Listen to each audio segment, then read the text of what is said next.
చక్కని సీతకి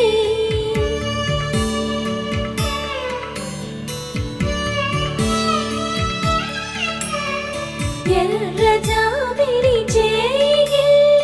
రాముడేడని అడుగుతుంటే